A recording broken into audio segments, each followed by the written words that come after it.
Olá pessoal, sejam bem-vindos, boa noite para vocês que estão aí chegando assistindo a gente. Eu sou Gabriel Cândido, sou integrante do YouTube, o Reditac no YouTube. E hoje a gente vai fazer um vídeo, a gente está fazendo uma gravação, estamos aqui com a Nazaré e o Thiago, obrigado por terem aceito o convite.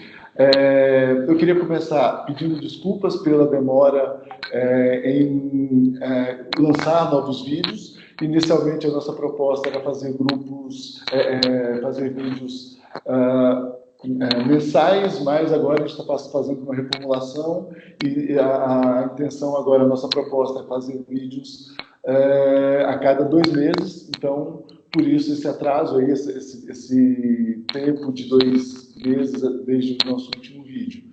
E aí, uma dessas formulações pelas quais a gente está passando, a gente está recebendo novos integrantes, a Marília Barban está chegando para nos ajudar aí, né? Bom, o Reditac no YouTube tem como objetivo principal divulgar as pesquisas da Reditac.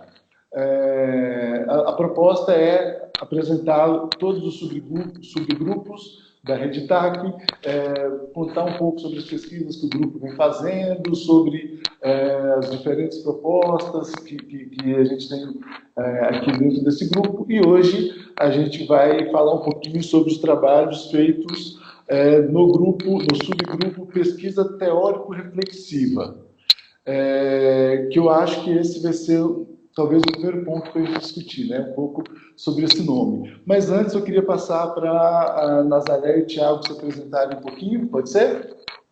Como a gente faz? Quem começa? Pode ser eu. Então, obrigada pelo convite, né? Vamos ver como que nós podemos contribuir para esse momento, né, tão importante que eu considero que a terapia comportamental, o analítico comportamental está passando, que é essa busca por sistematização. Então, eu sou Nazaré Costa, sou professora da Universidade Federal do Maranhão, sou terapeuta, analítica comportamental, né? E hoje com interesse maior em DBT, mais especificamente treinamento de habilidades e ativação comportamental. Mas sempre aí com um interesse muito grande, né? Numa construção, né? Ou num aprimoramento mesmo da nossa filosofia e da nossa teoria, ou de um resgate às nossas bases, né, teórico-filosóficas. Esse grupo, a ideia dele é exatamente essa, né? As terapias da terceira geração, por exemplo, entraram trazendo algumas contribuições, mas algumas que são diferentes ou se afastam, né, da nossa proposta teórico-filosófica, né? E acho que esse grupo nos ajuda também, né, a voltar para essa base, a lembrar sempre de voltar e avançar, obviamente, porque nós temos problemas importantes para serem resolvidos, né, dentro desse,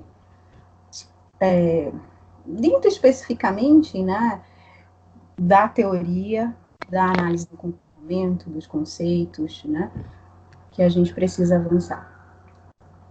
Muito bom. Thiago?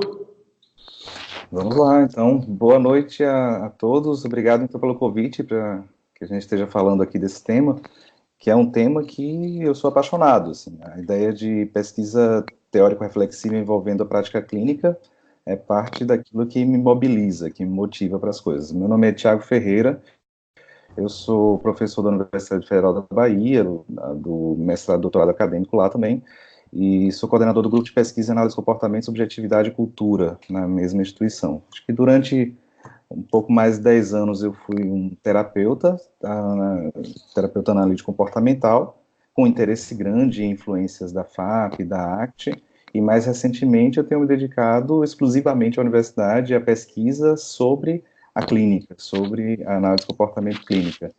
Então, o fato de fazer parte desse grupo, que tem esse interesse em sistematização da prática clínica, que eu faço parte há alguns anos, é um motivo de bastante alegria para mim. Eu concordo muito com a Nazaré de que esse é um momento especial, porque a gente tem sido desafiado por práticas novas, práticas que não necessariamente têm a mesma origem que a nossa prática, mas que nos confrontam com desafios importantes, né? Então, acho que esse é um local, esse é um contexto bacana para que a gente possa problematizar essas coisas em meio à sistematização propriamente dita da nossa prática.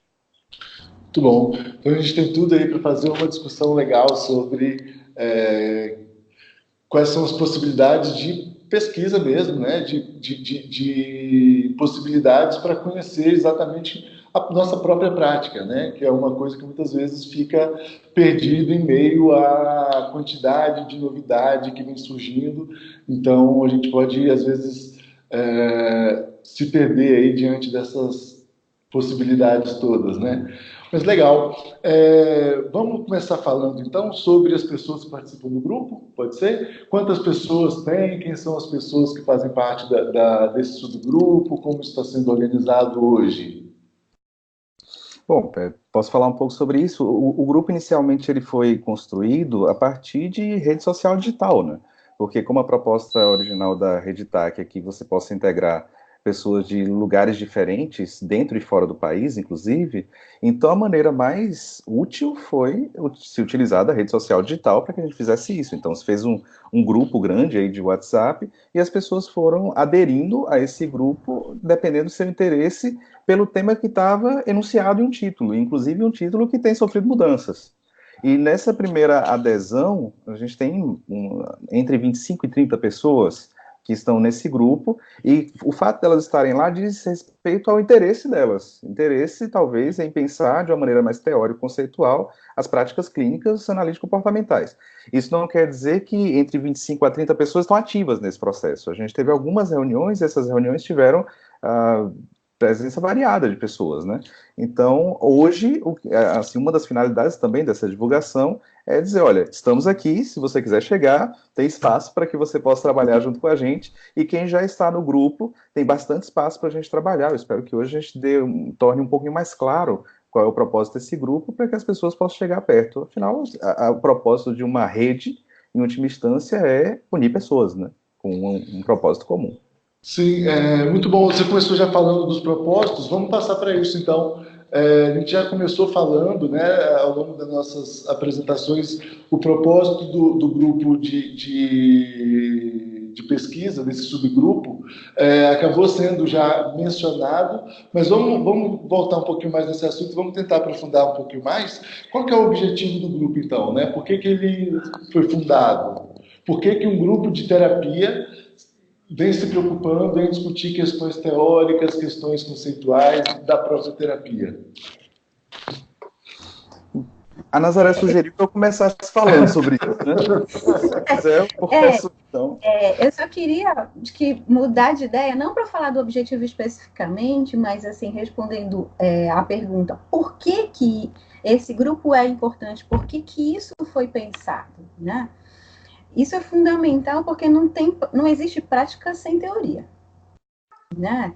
A gente não vai para o consultório sem o alicerce, né, de uma filosofia, de uma teoria, né? Então, eu não posso simplesmente usar técnicas. E até para usar técnicas, eu preciso, né, saber por que aquela técnica é importante. E tudo isso vem da teoria, né? Então, quando eu vejo as pessoas dizendo, por exemplo, né, no consultório, quando eu estou com crianças, eu uso terapia comportamental, né, porque funciona, né? E quando eu estou com adulto, eu uso psicanálise. Vocês já ouviram isso? Já, uma coisa que eu ouço bastante para analisar, eu sou psicanalista, mas para intervir, eu sou TCC comportamental, alguma coisa desse eu já ouvi. E aí a gente já vê, então, o quanto que a teoria frequentemente vem sendo deixada de lado, né? E, para além disso, especificamente, a análise do comportamento, ela tem questões conceituais que eu vou chamar de que estão em aberto, né? Que estão sendo pesquisadas como é o caso do controle aversivo, né, que hoje é uma área, né, que está avançando bastante em termos de tentar compreender efetivamente na prática esse processo, né, todos os seus efeitos, para além de afirmações com base em dados fracos, né? Então, esse grupo ele pode contribuir enormemente, né, para a prática dos terapeutas comportamentais. Pô, se eu puder usar esse gancho, então, só pensando assim, há um sentido em que eu concordo 100% com a Nazaré, de importância da teoria para a prática clínica, né? E há um sentido em uma pesquisa teórico-conceitual para a pesquisa em clínica também. Então, a Rede TAC, ela tem como um objetivo maior, não só a sistematização da prática, mas também a produção de evidências acerca da eficácia da nossa prática clínica. Então, tem uma coisa que é sistematizar, tem outra coisa que é buscar as evidências de que ela tem ou não tem eficácia, tem ou não tem efetividade. No meio disso tudo, a teoria, ela pode nos confrontar com algumas questões que são perturbadoras, né? A primeira delas é a clareza, assim, por exemplo, de que a gente não sabe muito bem o que é evidência, porque evidência depende do objetivo que você tem com uma certa prática clínica.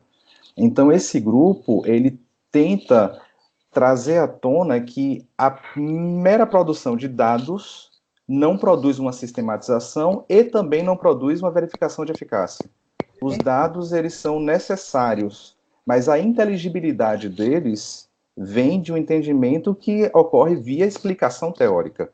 Então, a gente não tem como fugir da teoria se a gente quer sistematizar, a gente não tem como fugir da teoria se a gente quer fazer uma verificação de eficácia, ou bem a gente vai entrar em algumas ambiguidades, como, por exemplo, a gente pode fazer uma pesquisa que levanta dados e que nós dizemos que nós conseguimos chegar num bom resultado, quando efetivamente a construção do modelo psicoterápico indica que o objetivo seria um outro. E alguém poderia dizer que, olha, aquele objetivo que você chegou não corresponde ao objetivo que nós entendemos enquanto parte dessa comunidade de analistas do comportamento, que é o objetivo bom de ser alcançado. Essas questões teóricas e conceituais, então, elas visam dar inteligibilidade àquilo que é produzido. E, a partir daí, fornecer uma capacidade de explicação do fenômeno clínico, que é o que nos interessa, né?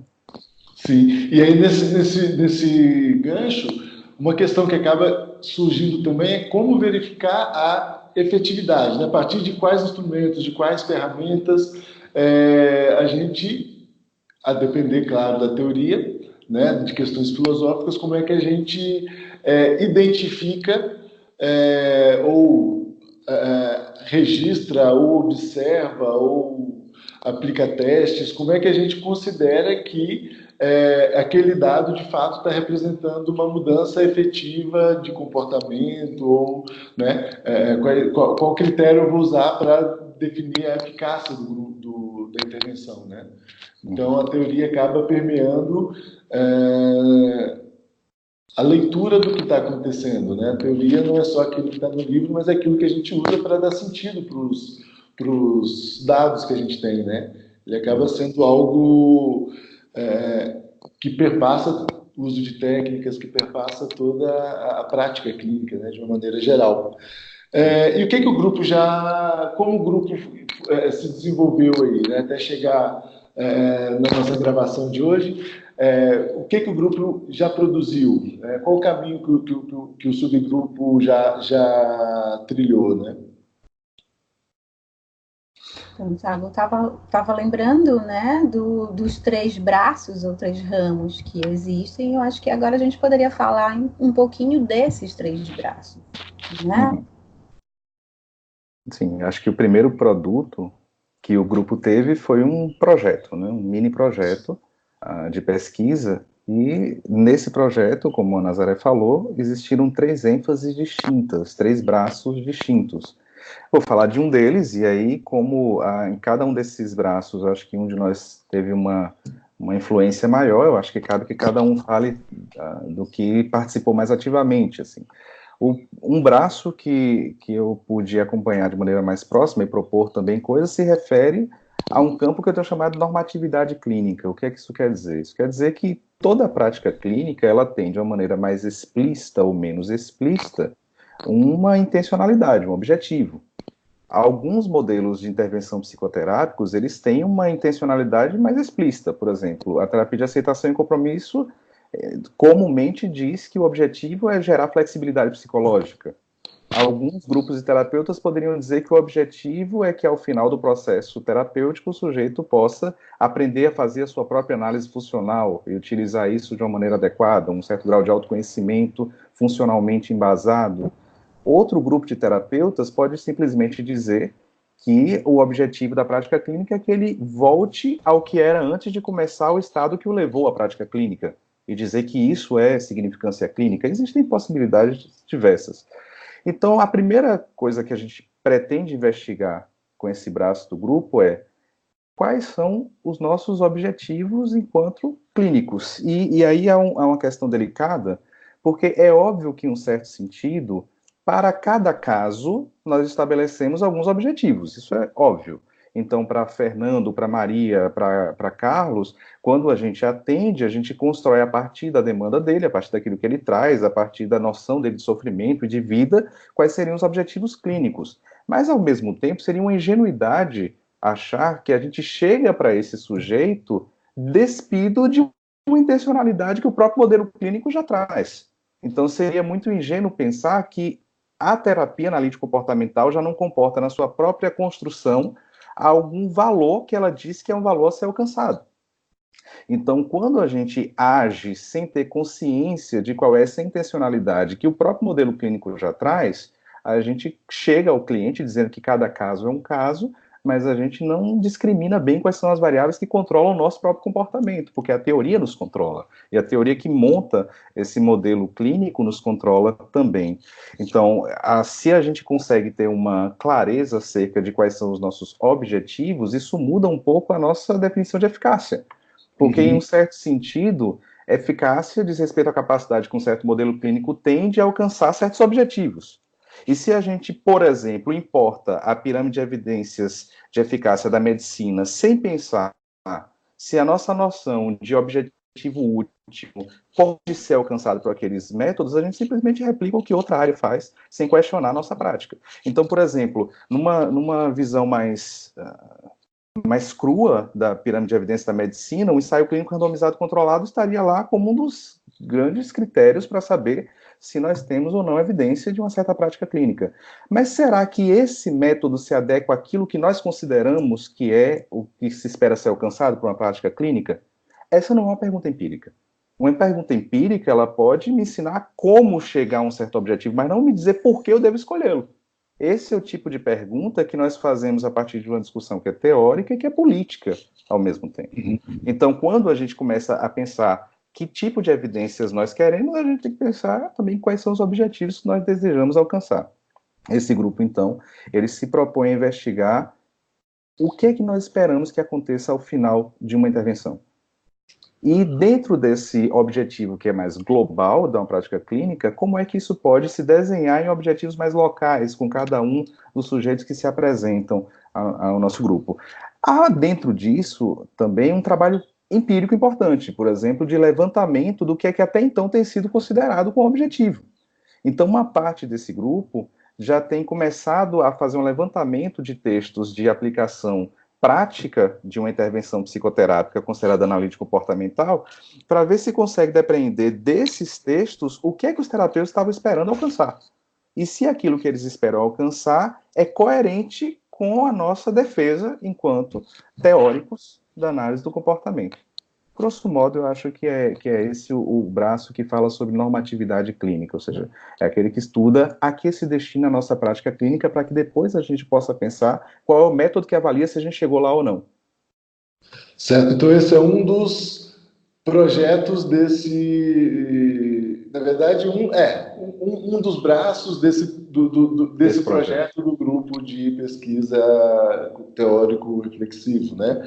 E aí também tem o grupo de a linha de pesquisa, né? O braço de pesquisa em análise funcional, é isso? Isso, exatamente. Né?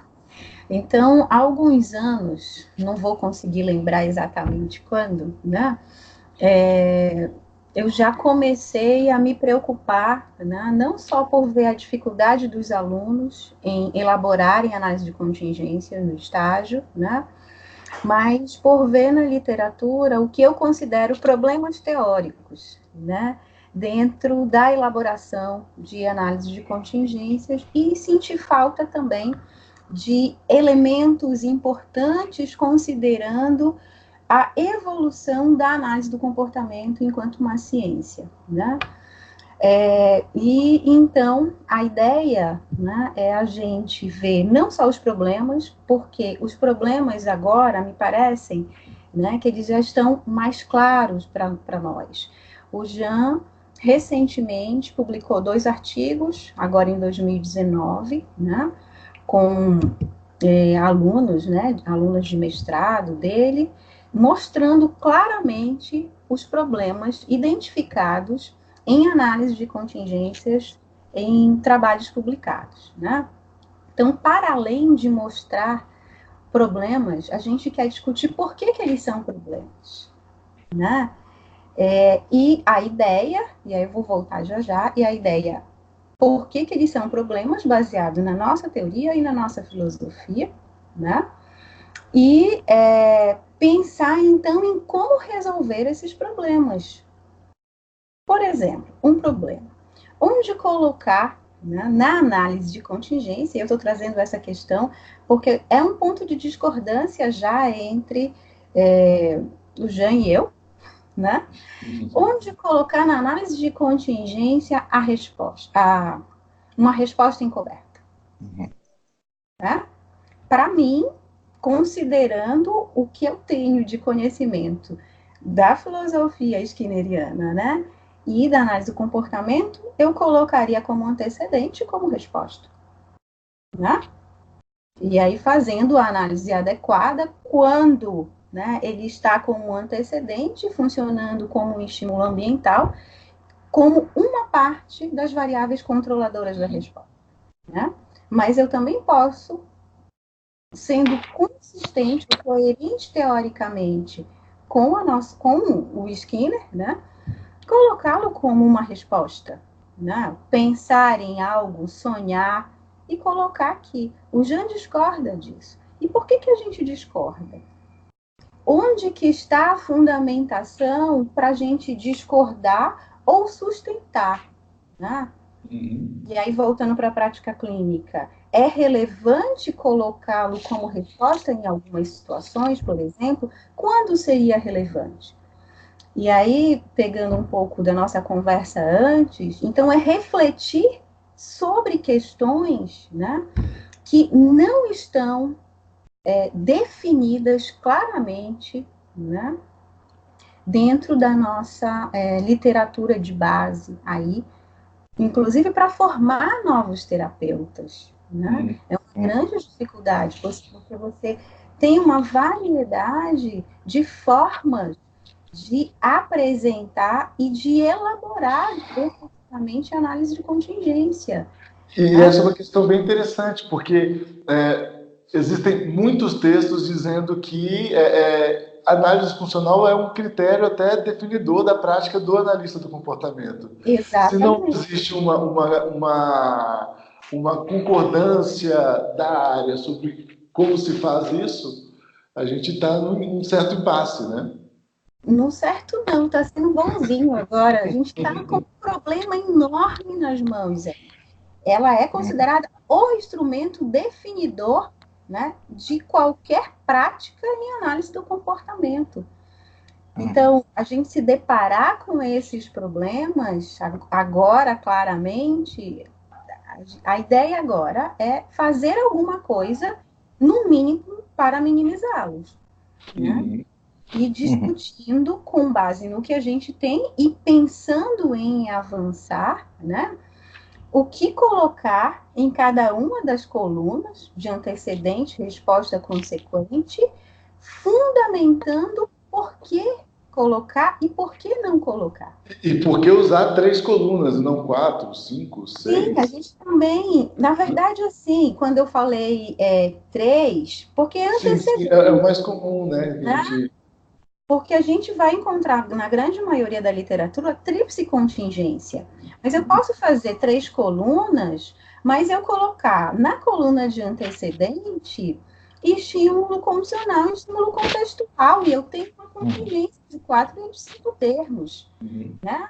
Enfim, é um trabalho extremamente difícil, desafiador, por outro lado, necessário. Né? E aqui eu já queria agradecer o Jean pelo convite, né, de ter me convidado para escrever junto com ele um artigo que acabou casando com, né, a proposta desse braço do grupo, que eu estava caminhando sozinha, e a gente já está avançando nesse sentido de discutir, né, algumas questões para colocar para a comunidade pensar junto com a gente. É isso aí, é isso aí. Um convite do Jean para arregaçar as mangas e suar, porque é um trabalho de suor mesmo, né? Mas é muito bom, bem legal. E aí o terceiro braço, que vem sendo feito junto com o trabalho, né, desses outros 2 braços que vocês acabaram de mencionar, é uma construção da história da terapia no Brasil, né? Tem vários textos, várias discussões sobre as ondas, as semelhanças das ondas no Brasil e fora do Brasil. Então, diante dessa diversidade aí de discussões sobre o que é de fato ataque, né? Eu comecei a ficar bem empolgado e interessado com alguns textos que surgem aí no começo dos anos 2000, ou por volta dos anos 2000, quando começa a se usar um pouco mais sistematicamente a expressão terapia analítico-comportamental, né? Se referindo a uma prática que teria surgido no Brasil, como uma maneira que terapeutas aí desde a década de 60, final dos anos 60, foram maneiras que esses terapeutas, que talvez nem possa chamar ainda de terapeutas, porque eram práticas em início, né? Mas como alguns pesquisadores começaram a se interessar por problemas clínicos no Brasil e começaram a lançar mão daquilo que eles vinham aprendendo com Keller, com Carolina Bolle, com Rodolfo Aze, acerca de análise experimental do comportamento, um pouco sobre o PSI, que o Keller já vinha desenvolvendo. Então, pessoas que foram formadas nesse contexto de início da análise do comportamento no Brasil, aplicação no ensino, e aí algumas pessoas começam a jogar, a lançar a mão desses conceitos para trabalhar com problemas clínicos, né? Ajudando pessoas com problemas de desenvolvimento, o próprio Instituto do Comportamento em Campinas, com Luiz Otávio, Raquel Kerbal e o SEDES em São Paulo, o Isaías tem um artigo bem interessante do começo dos anos 70, se não me engano, ou 68, desculpa, falando como é que ele aplicava a análise experimental com crianças que tinham algum atraso de desenvolvimento. E aí eu comecei a me interessar por essas práticas como as práticas iniciadoras disso que a gente está chamando hoje de terapia analítico-comportamental. Então, um dos braços tem sido exatamente levantar textos, pesquisas, apresentações em congressos, resumos, qualquer tipo de material que faça referência a intervenções clínicas feitas no Brasil, que usando como referência os conceitos básicos da análise experimental do comportamento, os princípios do behaviorismo radical. Então, eu venho fazendo essa busca, assim, juntando exatamente as práticas que foram evoluindo até chegar nessa nomenclatura usada hoje, né? Então, venho fazendo levantamentos de textos de Raquel Kerbal, levantamentos de apresentações na SPRP, atual SBP, e estou tentando buscar, junto com algumas pessoas, algumas práticas que vão ajudar a definir aquilo que eles faziam. Só uma informação que é bem interessante, que eu fiquei, de certa forma, assim, meio surpreso e meio, não sei o que me dá, mas quando eu comecei a ver o número de referências que alguns desses autores da década de 70 fazem, a procedimentos como programação de ensino e sistema personalizado de ensino, do PSI, né?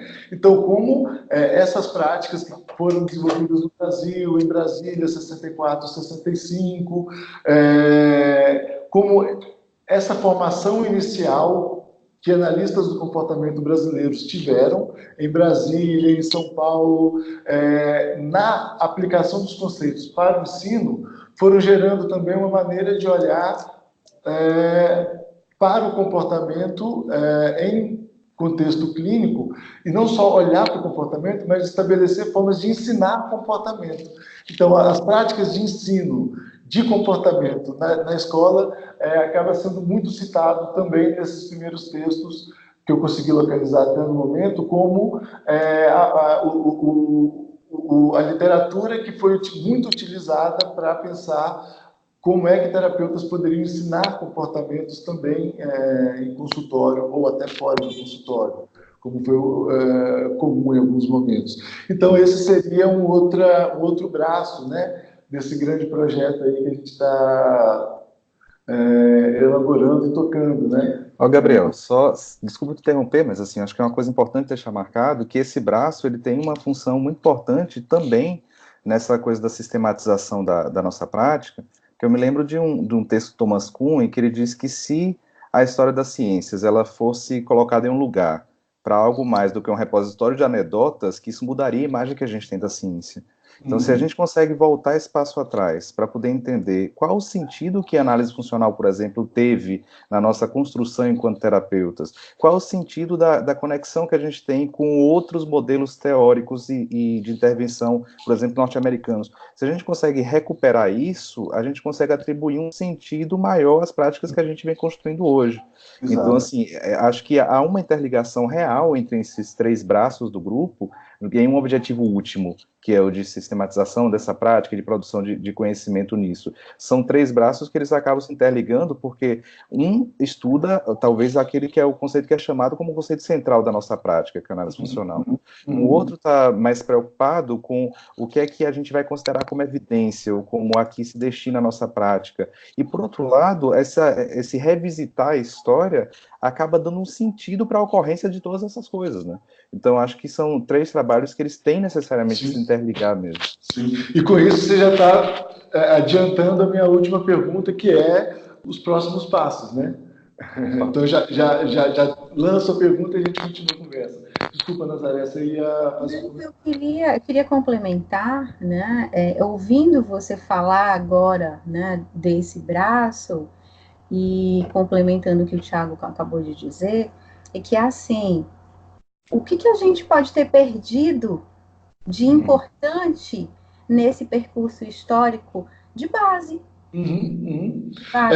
Uma coisa que eu acabo percebendo existe um interesse legítimo, justificado, eu me incluo nesse grupo que tem esse interesse, por práticas que vêm de outros países, práticas clínicas que vêm mostrando eficácia, que vêm mostrando uma importante contribuição para a prática clínica. Mas isso também aconteceu, se a gente for olhar na história, isso também aconteceu no Brasil, e em alguns momentos a gente acaba esquecendo dessas pessoas que contribuíram para o desenvolvimento da clínica no Brasil, que estavam preocupados com os problemas locais do Brasil, específicos da cultura brasileira.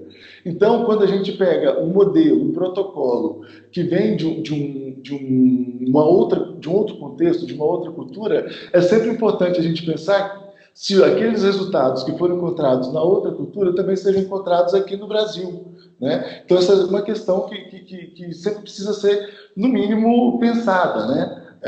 E problematizado em algum sentido na hora de definir esses protocolos como a intervenção a ser feita, né? E que tiveram uma formação consistente em análise do comportamento. Isso é muito importante. Né? Enfim, estou vendo várias coisas, mas acho que em outro momento a gente pode conversar e discutir sobre isso. É isso. Alguém gostaria de falar mais alguma coisa? A gente já está chegando ao final. Então, sobre os projetos ou próximos passos, né, que você estava falando, bom, a priori, concluir esse artigo com o Jean sobre o passo a passo da elaboração de análise de contingência, fundamentando o porquê colocar cada coisa em cada coluna e por que não colocar. E a partir daí ver, né, qual o efeito disso sobre a comunidade, né, para que a gente possa aprimorar. Né? Então, que a priori, né, é terminar isso, esperar as consequências, né, da comunidade, né, dessa publicação, para que a gente possa continuar investindo, né, nesse aprimoramento. Eu acho que é essa palavra. A gente está precisando aprimorar essa ferramenta em termos conceituais. E não ficar apenas com a definição e antecedente, resposta e consequência, mas não é só isso. Né? Existem questões fundamentais que têm a ver com a base teórico-filosófica do que colocar em cada uma dessas colunas, quais elementos. Então, aguardem. E um outro próximo passo é conseguir mais pessoas para entrarem aqui com a gente e nos ajudar nessa empreitada, né? Porque é um trabalho de suor. É isso aí. Bom, queria agradecer a contribuição de vocês, a participação de vocês. Foi muito bom poder passar esse tempo aqui com vocês, conversando sobre pesquisa, sobre clínica, sobre o que seria uma evidência, como é que se faz análise funcional, qual a importância da nossa história. Bom, tudo isso, tá? Queria agradecer a presença de vocês, tá? Eu acho que é isso. Acho que encerramos a nossa entrevista de hoje. Cara, eu que agradeço bastante. E assim, só dizendo ao pessoal que é um grupo aberto, né? Então, quem quiser se aproximar, é só chegar perto aí. Inclusive, aberto para alunos de mestrado, alunos de doutorado, alunos da graduação. Alunos de graduação, exato. E pessoas que não estão mais em nenhum desses níveis de estudo, mas estão a fim de fazer pesquisa, de trazer um pouco de pesquisa para a sua prática clínica, né? Também vai ser bem-vindo. Não é isso? Então, é isso. Dá boa noite para todo mundo. É isso aí. Boa noite. Obrigadão pela participação de todos. Tchau, tchau. Tchau.